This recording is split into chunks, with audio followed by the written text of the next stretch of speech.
ABC Listen. Podcasts, radio, news, music and more. Irankunda. Oh, he's done brilliantly. Nestory Irankunda, yes! And that's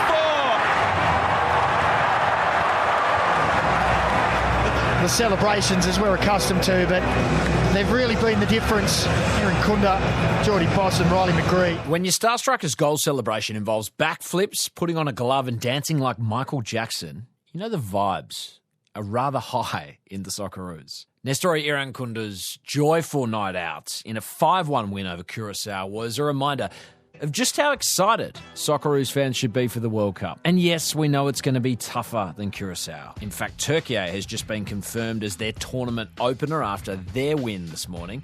We've also had it confirmed that Italy won't be at the tournament at all. So, broadly, there's a lot to unpack. Good news is we've got a former Socceroos captain to do the unpacking. I'm Patrick Stack. This is ABC Sport Daily. Paul Okon is a former Socceroos captain. He is on the coaching team working with Tony Popovic ahead of the FIFA World Cup. Paul, a 5-1 win over Curaçao, you could not have hoped for any better, could you? It was a great evening. We closed our international window with another win. Yeah, we all love winning, so to get another win last night, score 5 goals, it couldn't have ended better this window. It was hard last night not to be drawn to Nestory Irankunda. 2 goals, an outrageous Michael Jackson-inspired celebration. Have you ever seen a post-goal celebration quite like that one last night? Yeah, we all knew he was going to pull out the somersault, but we had no idea that someone was going to give him the Michael Jackson glove. But look, Ness is certainly, I think, he puts bums on seats. People come out to watch those type of players, and we're super delighted with his contribution, to the team and moving forward. We hope, or we expect that Nestory will, do the same for us at the World Cup. Tony Popovic spoke about how much he's evolved as a player and a person post-match. He's a young man that's just is growing in maturity, not just on the field, but I think off the field. He's living on his own. He firstly goes to Bayern, which is a big jump, a huge jump if you have a look at the world-class players and that they have there. And then Grasshoppers, now Watford, is in the national team. So he's adapting, he's learning. A very good young man. He does, as you say, seem to be the sort of magnetic player who can drive awareness of this team and what they're capable of achieving at the FIFA World Cup. What have you seen in him that has that sort of extra X factor? Yeah, well, look, when you come on the scene at such a young age and perform as well as what he did in the A-League before he moved to Europe, I think then a lot of people expect to see it all the time. And as a young kid, when you're learning, you're developing, you're becoming, or you're sort of understanding what it is to be a professional, you move to Europe and, you have to sort of accept that not, every week's going to be a goal and a somersault, that there's going to be, tough moments. And I think Ness is understanding that and he's learning to handle that a lot better. Last season was probably not a great season for him in his first season in Europe, but I think he's adapting, he's understanding the challenges, he knows, and he's learning what's required to be a consistent performer. So, that's, part of our job is to keep him on track, make him understand that consistency is the only way to becoming a top professional player. And for us, it's important that we try and get him to contribute in the way that he has for us in these 2 games. Last one on him, his teammates back in Watford. I don't know if you've seen the clips already. It's sort of going viral on social media, their reviews of his celebration. There's a flick. There's more to it. He starts dancing, then he puts a glove on. Look, Michael Jackson glove on. But he must have pre-asked someone. Nah, that is brutal. That is brutal, man. I just wanted to understand the response from his teammates and the coaches afterwards. Yeah, look, if he scores 2 goals like that in any game for us, he can celebrate however he likes. Nestory Irankunda is off again, and he's in behind them, and he's scored again. Well, he's unstoppable. And again, look, that's what he brings. And for us, it's part of what makes him, gives him that X factor, as you mentioned earlier. So, we're delighted and, long may it continue. press like me are drawn to the strikers, but there's no doubt there's high quality across the board. And two other goal scorers last night who maybe we don't expect that level of output from them on the score sheet week in, week out, but Jordi Boss and Alessandro Cercati. I wanted to get your sense as someone who's played at such high levels. What excites you about this pair in particular? How big do you think the FIFA World Cup could be for them? Oh, look, I think it'll be massive, not only for them, but for, many others. And they're two very important players for us. I think everyone's seen the impact that Jordi Boss has when he starts. Forget about when he comes on. And we knew last night that, it was always planned to get him on at some stage. We're mindful of his loading and the travel that these boys have to make to come out and play from Europe. So, no surprise, for us to see how well Jordi came into the game and delivered. Jordi Boss again. Still Boss, trying to curl it, and he's done it! Well, he's a goal-scoring machine. And of course, Ale, who, for us is another young player who's finding his feet in professional football, learning every day, and for him to get that goal, I think will only help him to grow in confidence. Irankunda again, McGree, the cross back in, the chance, oh, and a goal! Great finish! Alessandro Cercati's first goal for Australia. And it's put the Socceroos back in front midway through the second half. Your next game is May 30 against co-hosts Mexico in Los Angeles. You're going to name the squad the very next day. Players like Mo Toure, Jackson Irvine, they're just some who were not in this international window due to injury. How much change can you see within this group by that June 1st deadline?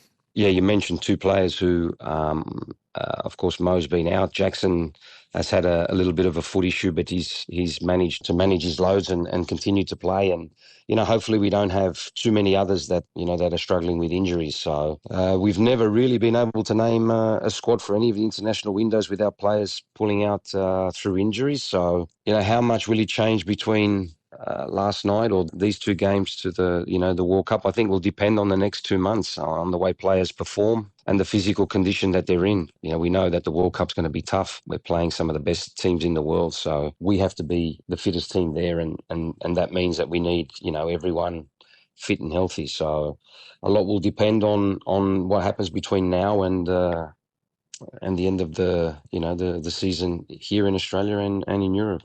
As of this morning, we have clarity on who is going to be the tournament opener for the Socceroos, with the 25th ranked nation in the world, Turkiye, beating Kosovo 1-0.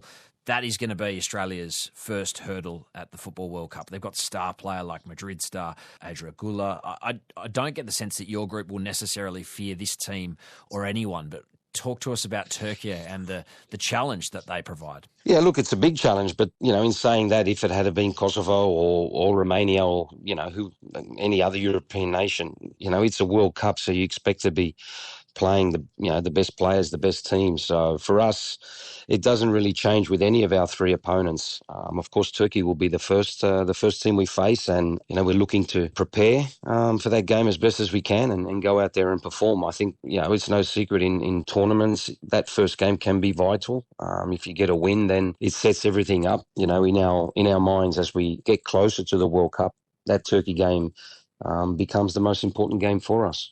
One team who will not be there is Italy, beaten on penalties by Bosnia and Herzegovina. And he does! It got underneath Donnarumma! The Italian curse continues! Bosnia and Herzegovina will play in the FIFA World Cup! You have played in the Serie A. You understand this nation better than most, given your Italian heritage. How is that going to be received that the Azzurri miss a third straight World Cup? It was said it was unthinkable 12 years ago when they missed the first one, and then the second and the third. So from that perspective, nothing's changed. It's a complete disaster. And I don't say that because I played in Italy or I have an Italian background. I think everyone, all football lovers around the world, can't really fathom that the World Cup once again will be without the Azzurri, the blue shirt. But that's a sign of how football is changing a bit. I think the Italians have stagnated a little. They haven't sort of evolved like the way modern football has gone. And the first thing that happens is you struggle at international level, and I think that's what we've seen over the past number of years. I can't help but be drawn to the idea or the lens of Christian Volpato around this sort of story. Obviously, he's been sort of at the centre of, Australia and Italy and the potential to play for both nations. We know that Tony visited him. Ultimately, he's not part of the group right now. Can you just clarify, is he now with Italy out of the Football World Cup? Is there any prospect that he could work his way into calculations for the Socceroos? Yeah, look, I think it's quite simple. You have to want to play for your country. So until he officially makes himself available, it's impossible for him to be selected, whether we want to select him or whether he wants, to be selected. And at the end of the day, if he still holds this dream and ambition to represent Italy, I think he's entitled to, like any other, player that's playing around the world. We've made it public, that we'd, like to be able to have the opportunity to select him, but until he, gives us that signal, for us, it's really insignificant. We're only sort of focusing on the boys that, that are available to be selected for Australia. Final one. I just wanted to kind of focus on you. Obviously, a former Socceroos captain, went so close to going to a World Cup yourself as a player. A sixth straight campaign for the Socceroos. To see these young men up close, Paul, is there part of you that, wants to sort of drive home to them the enormity of what they're about to do? Yeah, absolutely. I didn't have the opportunity to play in a World Cup. I represented Australia at every other level. I played in an under-20 World Cup, in an Olympic Games. I coached the young Socceroos at a Youth World Cup. So I understand what it is to play in a big tournament, but nothing comes bigger than a senior World Cup. And having worked in that youth space and having worked with a number of these Socceroo boys, when they were teenagers, for me, I'd be lying if it didn't feel that extra bit special. And the belief that I had or that I have now in Australian players is no different to when I was working with them before. So I think we'll always have that underdog tag when we go into these sort of competitions, and I think we thrive on it, going out there and showing that Australian footballers are really good footballers.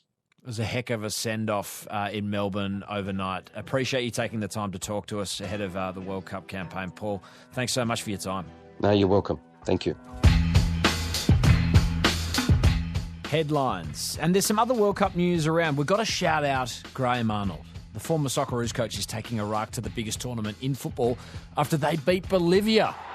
For the first time in 40 years, the Lions of Mesopotamia will roar at the World Cup. That was the final place in the 48-team tournament. Elsewhere, Sweden beat Poland, and the Democratic Republic of Congo edged out Jamaica to gain qualification, while Czechia defeated Denmark on penalties to grab their place. Speaking of grabbing places, Cricket Australia has released its annual list of contracted players for the next 12 months. We're inevitably drawn to those who do not get a deal after having had one, and you can't not notice that Sam Constas is in that bucket. This is a guy who was the hottest new property in the game this time last year. Does it matter? Well, it's less guaranteed income, and it's maybe an indicator that he's not in the short-term plans. But it's not like he can't be picked. After all, he was still the third best run scorer in Sheffield Shield this summer. Others to lose deals: Cooper Connolly, Glenn Maxwell, Jai Richardson, Lance Morris, and of course the retired Usman Khawaja. Those who would have been happy today on the 21-man list include bowlers Brendan Doggett, Michael Neser, Todd Murphy, as well as opener Jack Weatherold, who retained his upgraded contract. Fellow opener Matt Renshaw did not receive a deal. How much do you think a central contract is worth? Well, the average for this list is just over $1 million.